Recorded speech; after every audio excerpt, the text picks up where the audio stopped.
नमस्कार, TV9 मराठीच्या news top 9 मध्ये आपलं स्वागत। मी प्रज्ञा। सुरुवातीला पाहणार आहोत 9 राजकीय बातम्या। पाणबुडी प्रकल्प राज्याबाहेर गेला नाही, अजित पवारांचं स्पष्टीकरण। निवडणुकीमुळे अशा अफवा पसरवण्याचं काम सुरू आहे, अजित पवारांचा विरोधकांवरती आरोप। मुख्यमंत्री म्हणले की तसं अजिबात झालेलं नाही, प्रोजेक्ट बाहेर चालले, असं कसं होईल? आज निवडणुकीच्या निमित्तानं दुसरा काही मुद्दा समोर राहत नाही, त्यावेळेस अशा प्रकारे एक गैरसमज किंवा अफवा पसरवण्याचं काम करायचं। तर पाणबुडी प्रकल्प राज्याबाहेर जाणार नाही, खोट्या माहितीवरती विश्वास ठेवू नका, मुख्यमंत्री एकनाथ शिंदे यांची ग्वाही। खोट्या बातम्यांवर विश्वास ठेवू नका। इथं केसरकर आहेत, मी सकाळी उदय सामंत मंत्र्यांशी बोललोय।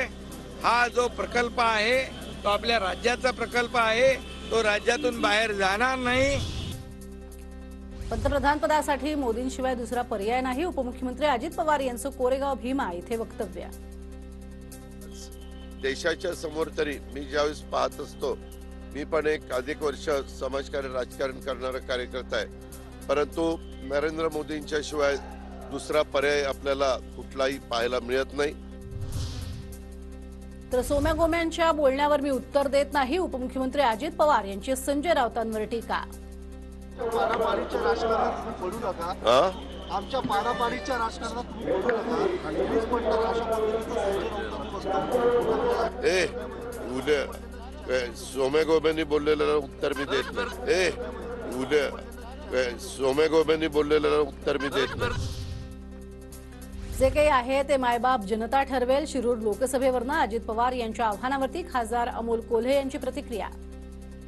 मोठे नेते आदरणीय दादा, हे मोठे नेते आहेत। माझ्यासारखा कोणतेही राजकीय पार्श्वभूमी नसलेला सर्वसामान्य मध्यमवर्गीय कुटुंबातला कार्यकर्ता हा त्यांच्यासमोर फार लहान आहे, आणि मला हा विश्वास आहे की जे काही आहे ते मायबाप जनता ठरवेल।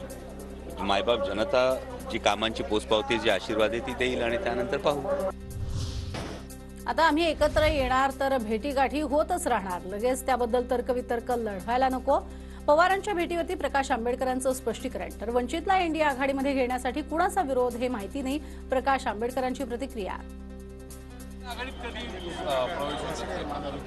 आता तो त्यांनी ठरवायचा आहे की कधी आम्हाला प्रवेश द्यायचा आहे। तो आमच्यासाठी अजून तरी दारं बंद आहेत। त्यांनी ठरवायचं आहे की कधी आम्हाला प्रवेश द्यायचा आहे। तो आमच्यासाठी अजून तरी दारं बंद आहेत।